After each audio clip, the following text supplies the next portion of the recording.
What is going on, you guys? It's your boy, the artistic autist here. Oh, fuck, that's not PC, is it? Whoops. Anyway, we're back with episode 26, I believe, of my bullshit rant series. But yeah, I had a spare hour and figured I would put my time to quote-unquote good use and play Minecraft. I don't really have anything like kind of grindy and menial to do, so I'm going to invent it and just start mining because it's a very therapeutic exercise for me. It's weird, but sometimes just kind of coming down here and digging out a bunch of blocks is a very calming exercise for me. So that is what I'm going to do. So yeah. Anyway, I got some interesting things on my list today. First of which is just a kind of an opinion piece, I guess, which I think is actually, I'm not sure if it's, I don't really care, or I'm not really sure of the popularity of it, but I don't really care either way.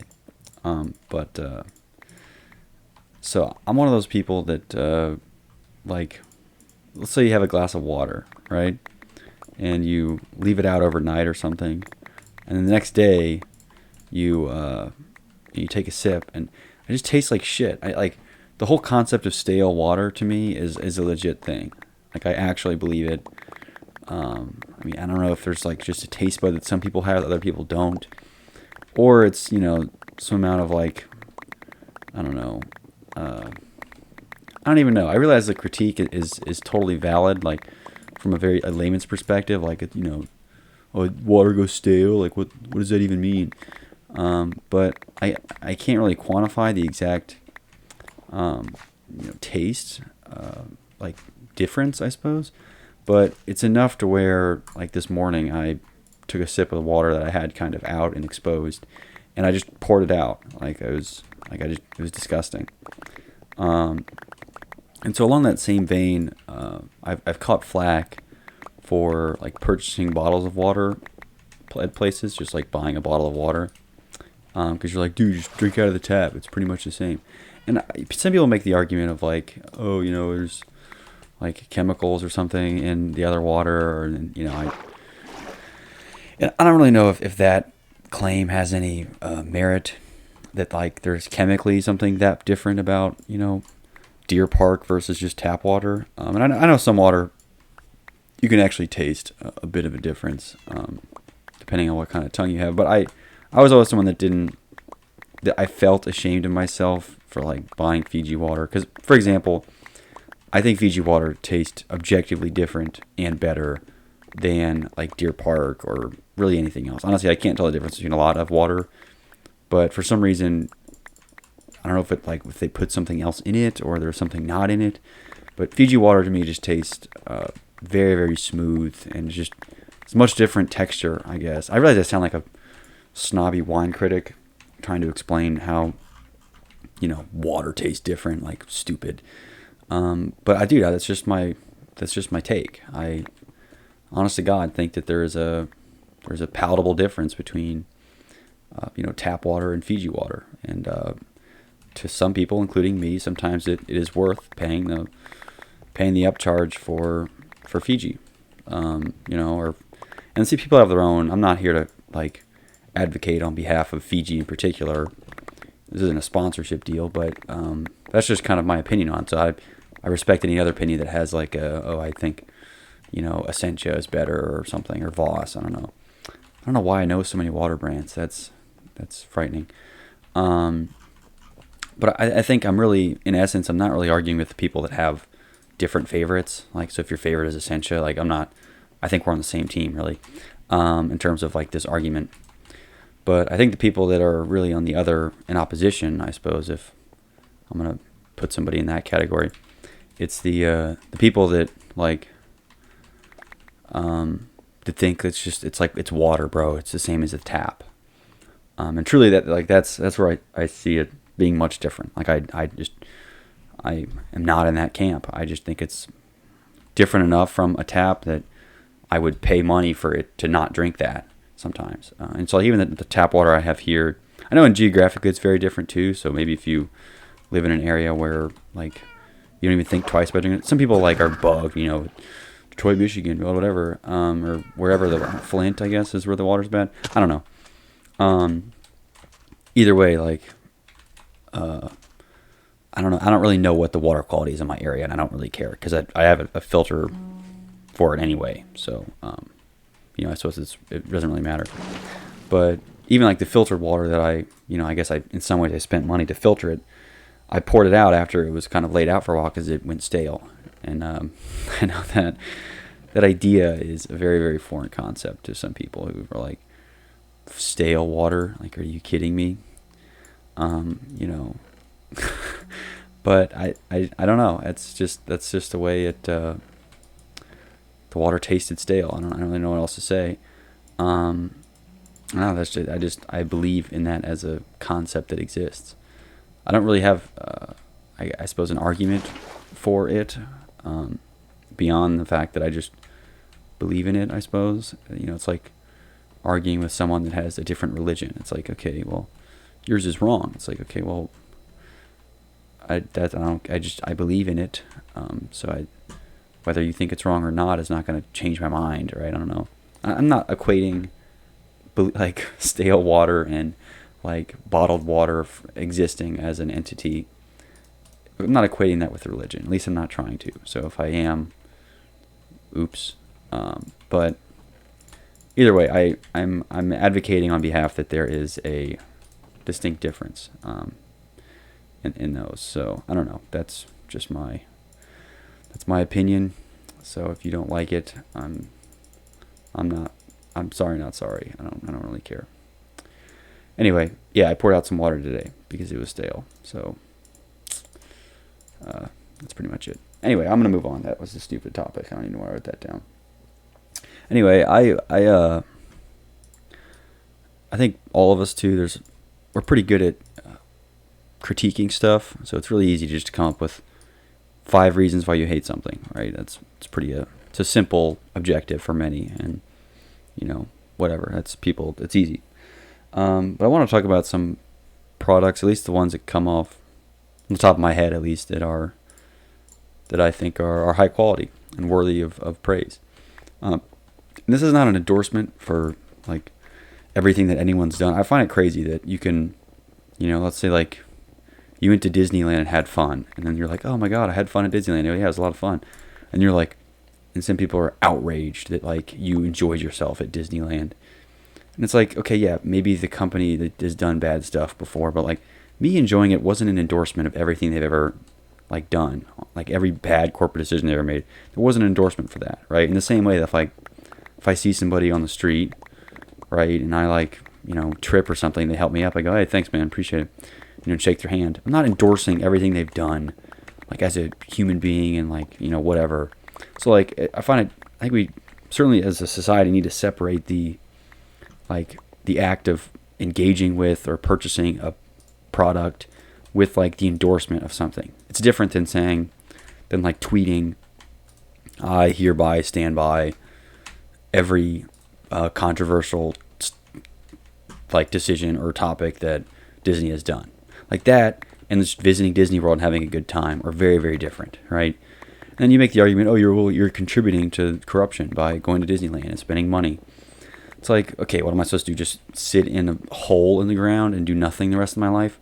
Because no matter what, I have to purchase stuff to survive and eat, and I have to, rent or buy some type of property somewhere, right?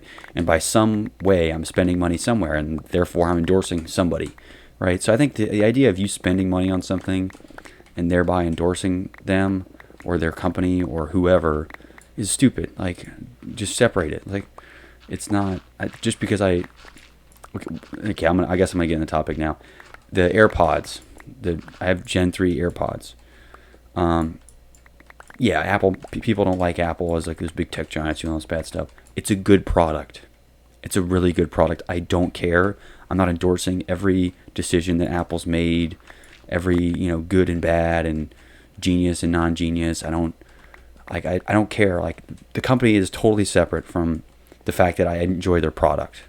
Okay, the AirPods are a very, very, very good product. I've had them for like 2 years now, I think, almost 3 maybe. I've been more than satisfied in pretty much every way. Battery life's been excellent. The noise canceling, the transparency, it's all very, very good features. They do a really good job even of connecting to Windows devices. And so, like, yes, this is just me, providing a claim for a product that I've had for a while and I enjoy.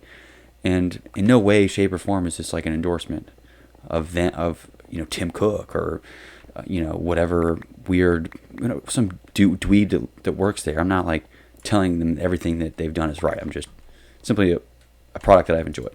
So anyway, I find it ludicrous that people now establish like you spending money on something as being like a subtle endorsement for their, or now you're helping Apple with all their devious schemes or whatever by buying an Apple product. Like, some people just can't help it. Like, what, I'm supposed to not buy a phone? Like, Samsung's just as bad. So just, okay, fine. I have to live under a rock in order not to endorse somebody, by accident. To me, it gets getting kind of ridiculous. So, especially like an individual, I have no bearing over what Apple does. So, like, yeah, if there's some privacy concerns you have, like, I'm sorry, but what am I supposed to do about that? Like, nothing. I'm not head of their corporate board. Like, I can't, if they're going to track me with the iPhone, what am I supposed to do about it? Right? And so just not buy an iPhone. I guess that's one way to, I'll have to create my own computer and then install like Linux or something and then just use that. And so, it's like, and then at what point does it just become just too much? Most people can't go create their own computer from scratch and create their own operating system just to not support the corporate overlords or something. I don't know, the level of endorsement that we've associated just with like using stuff nowadays is a little ridiculous. So anytime you're in a picture with somebody, right? Anyone that's in a picture with, just because I took a picture with them doesn't mean I endorse everything they've ever done, right? It doesn't mean am best buds with them, right? I mean, it's one thing if, was in their wedding or something, that'd be one thing, right? But if I just found somebody and they say, hey man, let's take a picture, and then that guy turned out to be a fucking weirdo, and now like I'm a weirdo now because of extension, like there's a good reason like the transitive property is not used, like is not applicable anywhere, right? In sports, it's easy to see that, like if Team A defeats Team C and Team B defeats Team A, like everyone, you should be, oh yeah, definitely by the transitive property we've beaten Team C, and then you lose Team C, and it's like, well, of course, that's why like the game still need to be played. So it's like that the transitive property is not this foolproof scientific. It's obvious, it falls apart all the time, especially in something like sports where it's really easy to see. So like that shouldn't apply with, so and so took a picture with this person. Like, okay, therefore so and so endorses. Like, and this person has done bad things. Therefore, this other person in the picture has done bad things. It's like, no, that's totally wrong. Like, can we take a step back and think about this a little bit? I don't know. To me, it's just ridiculous that it's gotten to that level, I suppose. And I don't know if I'm just kind of seeing things that way, or if I'm just kind of drawing conclusions off of, a minority. But generally speaking, I think there's just a lot of endorsements and endorsements going on that are not really founded on like true endorsements, right? So it's one thing if Apple sponsored this message, right, of me praising the AirPods, versus me just enjoying a product and buying AirPods, right? So anyway, yeah, I think the AirPods are a really good, high quality product. And since I'm on that vein, I probably should have like thought about this for more than like 10 seconds. So I'd have a more diversity of products, I guess. But I suppose on the guise of like tech accessories, I have a fair number of Logitech devices, and I've been quite impressed with their utility and longevity. I've been happy with their products. I have a mouse. I have a Logitech keyboard. This is actually my second Logitech mouse. So I've believed in it more than once to have bought a second one, and I've been very pleased with it. So it's another thing I've been happy with their products with. I have one of their kind of more high-scale keyboards, which I was a little wary about buying, but I've had it for probably 6 months now, and it's been worth every penny, really. So I've been happy with their product too, I guess. see. Do I have any other high quality products? Not even sure if I do. Maybe this is gonna be a tough one. So I've always said that one of my like lifelong goals, so has been to get a sponsorship deal from Monster, like the energy drink. And I realize that they're part of a lot of unsavory things, like BMXing, and people drink a bunch of alcohol and then drink Monster and then they die and then it's like Monster's fault or something. Like, I'm not going to endorse any of that. I just I really enjoy them I enjoy drinking energy drinks. There's a long point in time where I believe the energy drinks were the devil, or whatever propaganda that is. But especially through college, and even up to today, it's I really enjoyed Monster as an energy drink. I think especially their sugar-free line with all the different flavors and options they have, I've obviously really enjoyed them, and I probably would not have gotten through everything that I have if not for Monster. So in one ways I kind of owe it to them, because they've been helpful in getting me through. I mean, caffeine is an effective a performance enhancer. Like, I think people forget about that. They're like, oh, it's just a cup of coffee. What's the problem? Like, caffeine as a drug, I believe is a performance enhancer, but it's like one of the ones that's like, it's like legal kind of, I suppose. In the same way that's like, you're allowed to lift weights, right? It's not like, strength training is banned or something, So caffeine's just something that's more, it's a lot closer to like banned substances. It's like a lot closer to steroids than lifting weights are to a like, you know what I mean? Like, obviously people are okay with lifting weights. In the same way, some people are like, it's obvious it's okay to drink a cup of coffee, like whatever.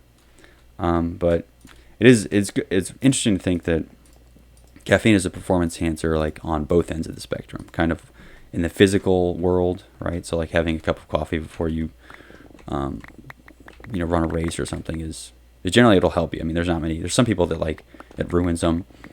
But for most people, it helps, athletic performance or physical performance in some way. But also people use it to get through their work, and it's kind of a productivity performance booster as well. And rightfully so, it's effective. And really, the way I see Monster is just a more efficient not more efficient. It's a less efficient, but it's a more enjoyable transport of a performance enhancing substance into my body than, let's say, just taking caffeine pills, right? Because that's one thing I could do, is just so my daily dose of caffeine, I'm just gonna pop a caffeine pill. And it's like, that's not fun, that's not enjoyable. They're like, you kind of feel like a drug addict if you do that. That's weird. But if I just have an energy drink, a Monster, it's like, it's pretty enjoyable, tastes really good, and it's kind of just a dissolved caffeine pill in water with some extra vitamins and some like artificial sweeteners. That's pretty much all it is from a chemical standpoint. But as a replacement for just like the kind of the internally frowned upon act of just popping a caffeine pill, Monsters are much more enjoyable. The act of drinking a Monster is much more enjoyable than likewise. So that's why I I have this in this category of products that I enjoy. So that's it's another one, I suppose. So Monster, a rep from Monster's listening, I would love to plug your sugar-free beverages. I would love to have a sugar-free beverage named after me, right? The Buckets Berry or something. Or the Rusty Radish. Ugh. A radish flavored beverage. That would be fantastic. Or Buckets Beet flavored Monster. Anyway, that'd be disgusting. I don't even think they use fruits. I think they just have it like colors. So like a Buckets Blue or Rusty Red or something. I don't know. That'd be kind of cool. Anyway, whatever. If you're listening, Monster, please reach out. The email's in my description. Or not the description, the about of my channel or whatever. You can find my email. The companies know. But anyway, I don't know why I'm talking about that. Yeah. So anyway, something else I was thinking about. I don't think there's many people that are gonna like outright disagree with this. But I think it's an interesting thing to think about. People are generally speaking, terrible at finding a middle ground, terrible at understanding one another.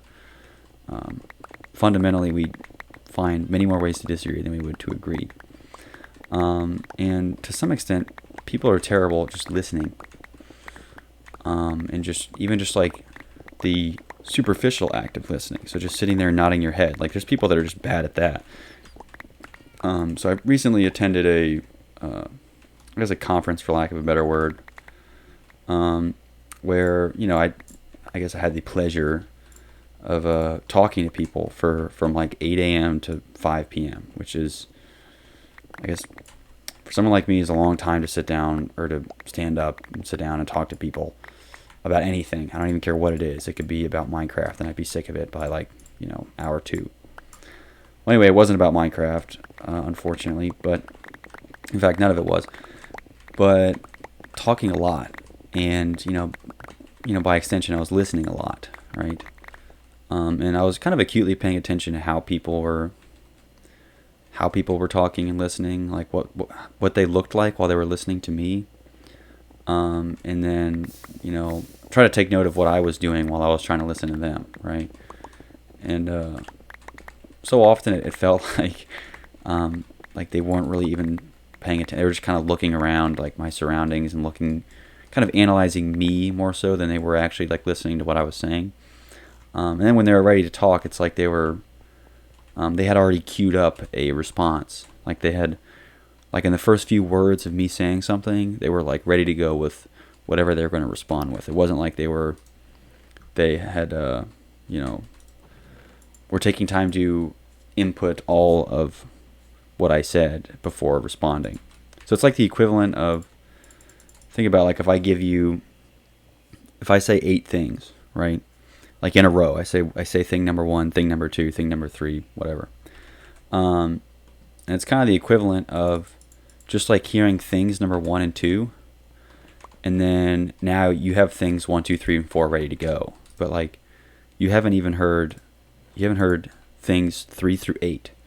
So like, now you're just gonna say something like based off of things 1 and 2, but like, you're still missing 75% of what I'm about to say, but you're just ready to say something on thing number 1. So it's like, that's kind of the way I thought about it. Which, again, I'm not saying it's like people should listen to what someone's saying and then take 5 minutes to respond. Like, there's kind of a transactionality element of it where you kind of have to respond with some pace. Like, people that just kind of sit there and you say something and they wait 2 minutes to respond, the person's a fucking weirdo, right? You gotta be ready to say something. And some people just kind of bullshit their way through most of it, but I find it's very easy just to like have one thing you're ready to say no matter what they say, even if they take it in a totally different direction. They're just going to kind of respond to the one thing they're ready to respond to. And I guess that makes sense. Like, why would you try and respond to stuff that you're not ready to respond to yet? Because you look like an idiot. So maybe part of it is trying to like de-shame just kind of like thinking about something for a second. But I don't really see that being the case with, how much we kind of value expediting, especially conversations with people you don't know. Like, you kind of want to get in, get out, or get the information you want and know more. There's not really much time to kind of go, okay. Let me think about that for a second. And then the people are like, what the fuck's this guy doing? He's gonna think about what I'm saying, which I guess in like totality, it sounds ridiculous. Like, why is this person like thinking about what I'm saying? Even though it's like, that's what you'd hope, right? You'd hope you'd spark some level of thought, right? And I think this is really the case with, like, you see old people. You talk to, some old person. They're not even listening to what you're saying half the time. They just go, oh, so what are you up to? It's like, oh, I'm in college. You go, oh my God, I have 3 grandchildren in college. One of them, and they keep, they just go on and on. Like, Jesus Christ, like, all I did was mention college, and all of a sudden, like, I open this huge soapbox to talk about like all 18 of their grandchildren and what college they went to and what they're studying. Like, I'm never going to meet these people. I don't care. And that's kind of the equivalent of even other conversations. Like, this isn't even just like old people talking. This is like just regular middle-aged people, So you like, oh, you mentioned business, and you're like, oh, okay, here's my business world. worked at BlackRock from 2016 to 2018, and, and they like kind of just go on and on and on. And I'm not necessarily saying that it's like everyone should just shut up and like only respond to what you're saying. Part of conversations as a function is just to share personal information that isn't always related, but is sometimes related to what the person's saying, right? So it's not like you can only respond to what they say and just leave everything about you at the door. But I don't know. Maybe there's some middle ground between just kind of holstering up what you're ready to say versus trying to respond to what they're actually saying, because they're often two very different things. And I think people don't always see that. It's like, you only really have one chance of an impression on somebody. So oftentimes you have to kind of get your words out so that they can get an accurate picture of you and what you do, as a person or a business entity or whomever or whatever. So it's like, it's not so straightforward in terms of what to do there, but still an interesting thought, I think, that I could certainly think about a lot more. But you didn't come to watch this video to wait for me to think about stuff. You came to this video to hear me talk for all that, or you're not on this video and whatever. I don't even know what. Whatever. I'm gonna move on. Let's see. This is an interesting thing. Money is for stupid people. That is what I wrote down in my text document. So let's try and analyze what my psychology was when I said that. I'm going to try to justify myself from both sides of the argument here. I think what I meant by that, when I say money is for stupid people, is that kind of the inefficiency of money as a standalone vector for life satisfaction, and how foolish it is to really think that it's going to solve all your problems. Because the way I see it is like, no matter how successful, I suppose, or how much money you end up making or whatever, you're still going to have problems. They're just replaced by something else. So I think kind of the money solving problem, like the hustling and making that bag or however you want to call it, that really is only effective up to the point to where money no longer directly solves any of your problems, and now your problems are other stupid things, right? And some people think that, I'm not obviously not saying it's more fun to be broke. I'm just saying beyond a pretty small, a much smaller threshold than what is believed, money doesn't really do anything. It just kind of, it just is your problem, right? It's just another problem. It's a problem that's easy to worry about, right? And I think no matter what you end up doing, you're always going to have some kind of problem. They just are transferred from one thing to the other. So if you don't enjoy worrying about money as like a problem, then just worry about something else. Like, have something else be your problem, right? But I think the indoctrination that you must be worried about money and everything you do must be aimed at getting more money, that just means that money is the problem that's controlling you. That is your problem, no matter what. Like, that's the problem that you're choosing to focus on. And it also kind of comes down to this idea. I've done kind of my own little analysis of the people who have become these big tech billionaires, because I'm in the technology industry, so it's hard not to kind of just at least look at and kind of look at the career, not really focus on, but look at the career of successful tech people. And it's hard not to see the either the wealth that is inherited or the wealth that was like accumulated out of like what I would say less moral practices. Obviously morality is its own little issue, but people that kind of got to where they are by kind of being scumbags, and for a lot of people, you're like, oh, we don't hate the hustle, brother. It's like, that's just part of it. But is it something I'd want for myself, right? So is it worth being a billionaire but being a scumbag? And it's like, well, even if you were a scumbag, you couldn't be a billionaire. It's like, well, in order to prove that, I'd have to be a scumbag. There's ultimately a lot of scummy practices that are involved just with sales, which is generally why I have a disdain towards that. And it's unfortunate to think that even in the whatever industry you're in, it involves selling things to people. And if people were, people were as rational as me, then sales wouldn't be effective. It's an unfortunate kind of thought. But ultimately, like, you're not, since you can't control the market and people that you sell to, you have to, if it works, it does work, right? And whether it should work that way or not, like, it's unfortunate, right? That's why, like, the scamming industry, as like the phone scams industry, is still like around, right? If it stopped working, then people will stop doing it, right? But the reason people still do it every day, people still do it, is because it's an effective way of selling stuff. People will buy it if they think they're, there's a rat in their computer or something. I don't even know what the sales pitch is now for those scam things, but it's certainly gotten very, like, it's effective still. It's been effective for years, and it's one way to make a bunch of money. I'm not saying there's no way to make money being, actually being good, but even like decisions on business models.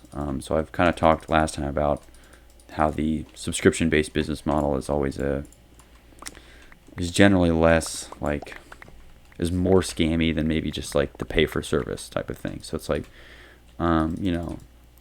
it's like, okay, you can have, you can pay us $100 to come, get the rats out of your house or something. I don't know why my mind's on rats right now, but whatever. You go, oh, okay, well, yeah, the exterminator, you pay for them to, get rats out of your house. All right.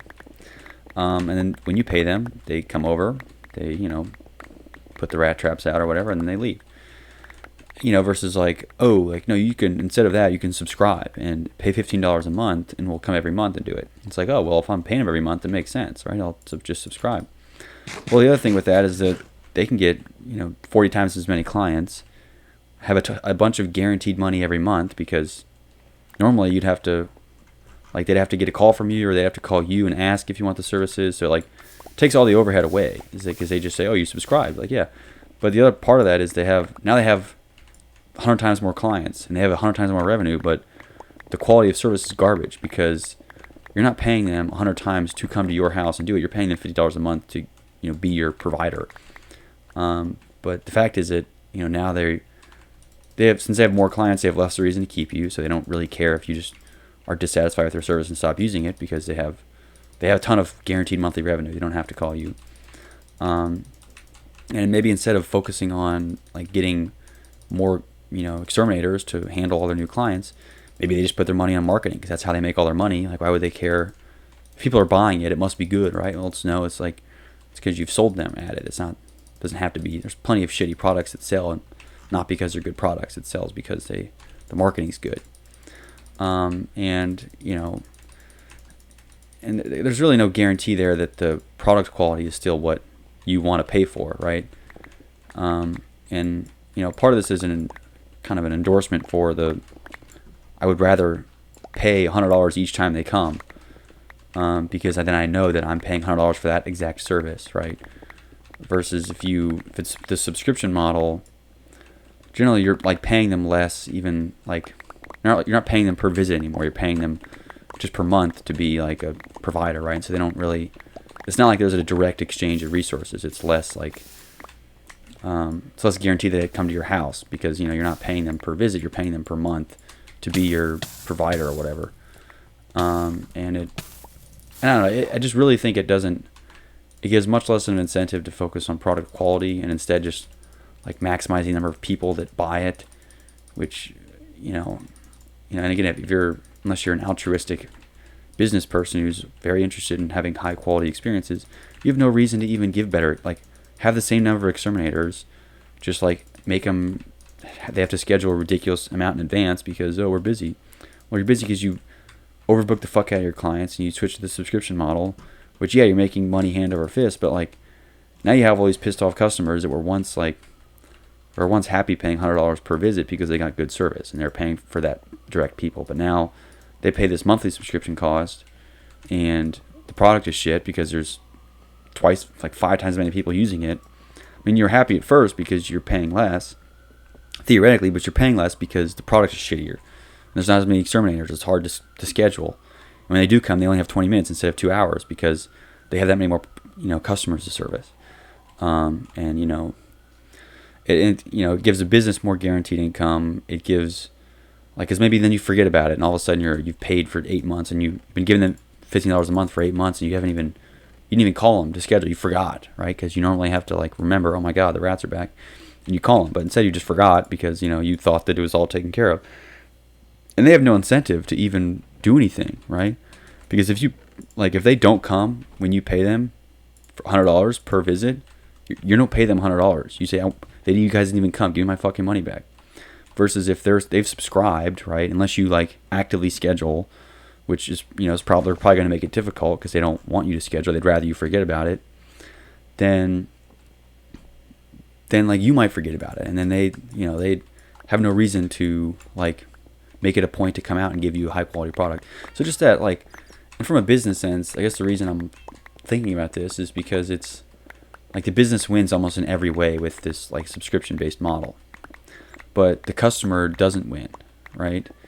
Again, they might win initially because they think they're getting the same service just for a lot cheaper. So it's got to be a win, right? That's good. I want cheaper stuff, but it's cheaper because they're not they're fucking you over. They're not making it cheaper just because it's altruistic. They're making it cheaper because it makes more sense for them because you're guaranteeing them money every month. So I don't know. That's just a thing. I guess it really boils down to, yes, it's possible to be this altruistic business person, but it's a lot harder, right? And it's ultimately, it just doesn't really solve your problems anyway. It just kind of moves them around. I don't know. That's my kind of take on the whole thing. So whatever. Hopefully some of that made sense, but maybe not.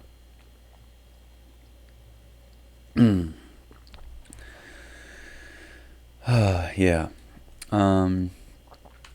So I guess back to the idea of the case for trying to understand people, right? Because I guess part of what I could be implying is that we should just, whatever. I guess what I'm trying to pose here as a potential solution to what I deem as a problem of attention. People don't really, not even attention. People don't listen to other people. They just kind of hear what they want to hear and get ready to respond. And it's kind of listening to respond versus listen and reflecting. That's a quote from somebody, I don't know who. But one of my solutions to this, just at the individual level, which again it's not meant for mass adoption because ultimately there's some sacrifice when you have to mass adopt something. But at the individual level, it would, I try to just have less views on things, and because the less opinions you have, the less desire you have to share things, and which it might sound like a problem initially because it's oh, well, if you have less to share, then you have less to talk about. But here's the thing, especially when you're talking to somebody, they just want to talk about themselves. They don't care about your opinions, and especially if you have less opinions, then you're not going to be kind of fighting yourself to shut up when you're ready to share an opinion, right? So by just having less opinions on things, you're more likely to engage with what they want to engage with and listen to their opinions because they want to talk. And so part of this is just this social engineering thing that I'm just kind of thinking. I don't being a kind of this social engineer who's connecting and networking and all this stuff is just as scammy as anything else. I'm not advocating to be this social engineer, but ultimately, especially for I think the opinions that you have and these strong things that you need to share with everyone, right? I think a lot more of it needs to be done internally, and we have much less time to reflect. So I'm not advocating to just shut up and not think about anything ever. I think a lot of it should be done self-reflection. And when you're in conversation with people, trying to connect and understand and listen to people, if you're trying to listen to people and that's the goal, then having less of these opinions that you need to share all the time would be helpful in that. So because you're not biting your tongue when you're ready to say something that you think is important, and they obviously don't care about it, and you obviously don't care what they have to say either. But But if you're really trying to listen to people, then part of it is just you at least believe to yourself that, okay, I don't really have an opinion. I'm just going to listen. I don't need to say anything. There's no point that I need to get across in this conversation. Nothing. I don't need to say anything. I just need to shut up. And when you say that, you're a lot more likely to just kind of think more about what they're saying versus just hear a word or hear a phrase that they say and then go, ooh, yeah, this is what I have to say about this.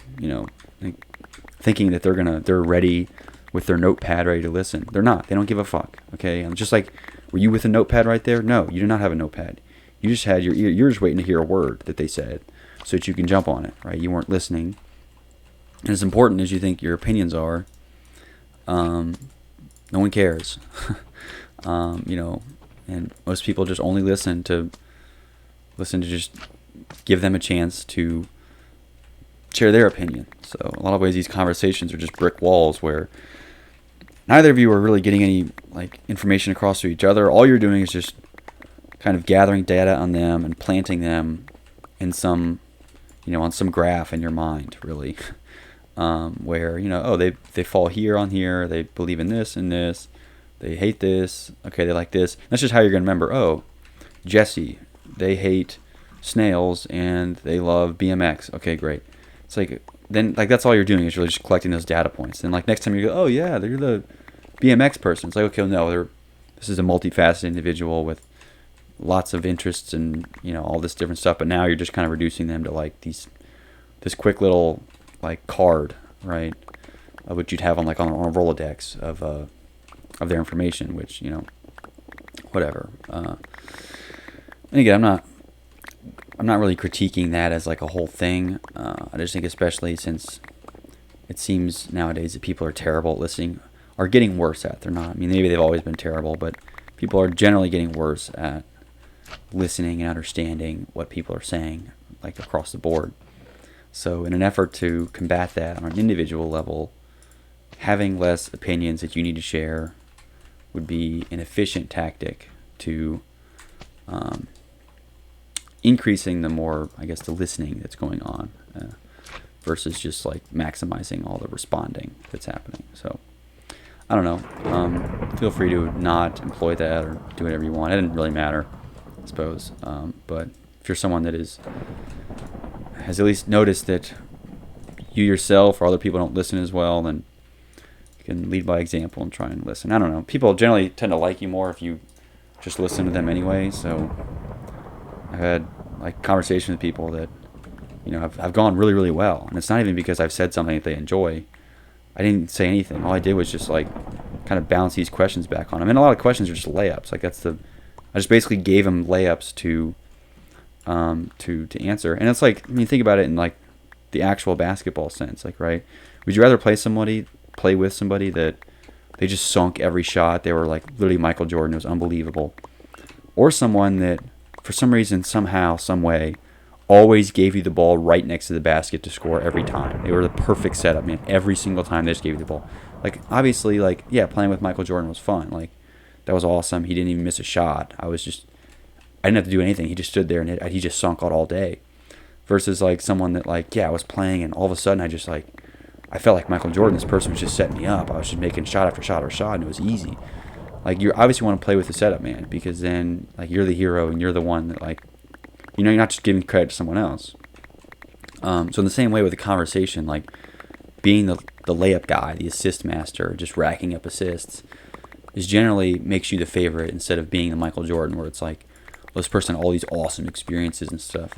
People want to share what they do, so just be the assist man, when in doubt, and let them set them up to if they mention twice that they went to Costa Rica, give them let's hear their best Costa Rica story, right? They obviously want to talk about it, so let them, and then just, oh, so crazy, that's awesome, don't sit there and be oh yeah, you went to Costa Rica, I went to the Netherlands. It's now you're just playing this dick measuring one-upsmanship that they're not going to enjoy that conversation with you, right? Because you're battling for the right to tell a great story, so set them up, give them a chance to to go all in with their shot, be the assist master, be Chris Paul or somebody. I don't even know who the real assist guy is in the NBA today, but anyway, It's a little listening trick I've learned. I guess you can call it social engineering, but it's not. To me, social engineering has a negative connotation. People that like basically just ass kiss and schmooze their way into things that they don't deserve. That's kind of the notion of social engineering in my head, at least. So I don't really think of it in that way. I just think of someone who's trying to get better at listening and like get better at having conversations with people and being someone that someone wants to talk to. Right? You don't want to be the guy that conversation was brutal. And that's because one thing I realize is that people that are soft-spoken or are like silent a lot of the times, it's because they're analyzing what they're supposed to say, right? And they don't have this, like, they're doing this cost-benefit analysis of like, ooh, what's a really good thing I could say right now? Like, how do I like respond with something that's relevant for my thing? And most of the time it's totally unnecessary. Like, don't even bother. Just ask them another question about what they just said.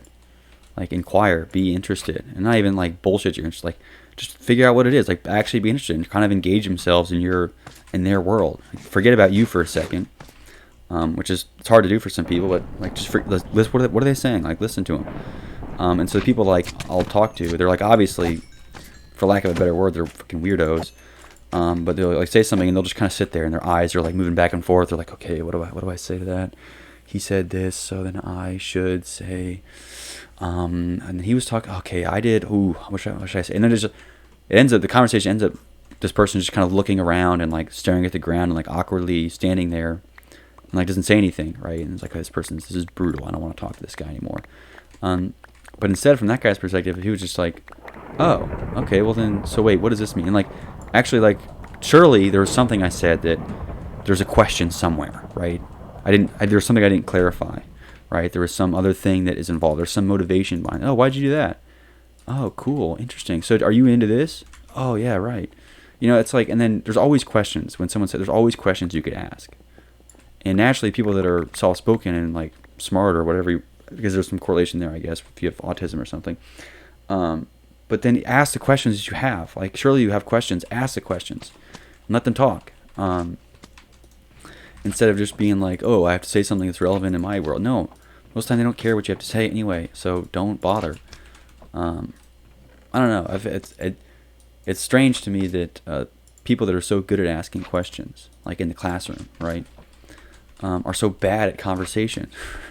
Right? So if you're someone who's really successful in school but can't connect with anyone, half of it is just like being interested in them, hearing what they have to say.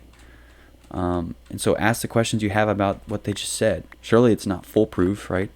They didn't answer all the questions of the universe in their response to you. So what stone do they leave unturned? Like, I don't know, make it known to them and see, like, maybe like they need to clarify something, right? Maybe you didn't totally understand what they meant by something. So then clarify. And a lot of times you just be a better conversationalist if you're not like constantly just at the ready trying to find, like, searching your array for what to queue up next. Really, it's like, just like engage with and, like, I don't know, ask him the next question. I don't know. That's my thought on talking to people, I guess, for lack of a better word, because I spent the whole day talking to people. So I'm like kind of fresh off this, but there's a lot of people that were just brutal to talk to. I wasn't for lack of effort on my part. And those people that the conversation was easy, and I think that was a big difference, was that, there was questions being asked in both ways. And a lot of times, especially if you're asking questions of someone else and like figuring out what they do and what they're up to or what this is or what that is, they'll be like, oh, this person's interesting to me. I wonder what they're doing, and then they'll ask you questions, and then like they're giving you softballs, trying to give you assists, and then it becomes this nice, like, that's what, like, the conversation, like, hit it off, is when, like, you guys are giving each other assists, right? And you're both, the games that the basketball teams win isn't where, the ball hog makes all the shots. A lot of times it's when everyone's passing it back and forth, everyone's making shots, like, everyone's getting the layups and the assists. That should be the same way in a conversation. So, if someone's not engaging it with you, if someone's not asking you all the questions, giving you the layups, you start. You give them the layups. You let them, make a couple shots metaphorically, and they'll be like, "Oh yeah, so what are you doing?" And then they'll start giving you layups, and then it's like, next thing you know, like, it's a great conversation because you're just going back and forth, giving each other layups, right? Oh, I want to hear about that. Like, oh, I went to Costa Rica, and they asked what the Costa Rica trip, and they're like, oh, you said you went to the Netherlands or something, or like, where have you ever gone anywhere, or what, something like that. And then all of a sudden, it's like it's this great conversation you're having, but it's really there's a science to it as well. It's the same way, if you're good at biology but not good at getting girls or something. It's like I don't. You could extrapolate into whatever context is important for you at this juncture of your life, but either way, it's shocking to see so many people and talk to so many people that are so bad at talking to anyone, because it's and these tend to be people that are really smart and they're well spoken. They just are thinking about like what the perfect thing is to say, and a lot of it is not about saying the perfect thing. It's just I don't know, asking good questions and being authentic and being interested in people. So that's kind of more real world advice, I guess. I'm not even saying this is just for everyone, including myself, because I do the same thing where I'm not this perfect listener and this great audience people talk to. Sometimes it's easier just to kind of try to bring your own anecdotes into it and get your point across and kind of empty out what you have to say, because obviously whether you speak a lot or speak a little, you still have things you have things to say. So just as especially if you're using some kind of event as a way to get it off your chest, there are strategies to be efficient about that too, on both ends of it, I suppose, the sending and receiving. But anyway, that's my thought on that. Anyway, I'll start to kind of wrap up from there. Let me know your favorite water brands. I don't know, if you're someone that thinks that like buying water or water tastes the same no matter what, I disagree with you. 100% think that water tastes very different. There's water that tastes very different. And as someone that's drank a lot of water, and water drinking as a commonality among people that are alive, I don't know if there's anyone that... I wonder if there's anyone that's never drank any water. They've only had like things with water in them. Like they've only drank juice or something. I'd be interested. There's probably some crazy parent that doesn't have their kid drink water. Anyway, if you're on like team Homo water, as in water is all homogeneous, it's all the same, doesn't really matter, versus team Hetero water, let me know. I'm on team Hetero water in the sense that they are different. There's no other connotation between the Homo and Hetero. That's just scientifically, it's like things are the same and things are different. That's what Homo and Hetero are, more or less. But yeah, I'm team Hetero water. So if you're team Homo water, let me know.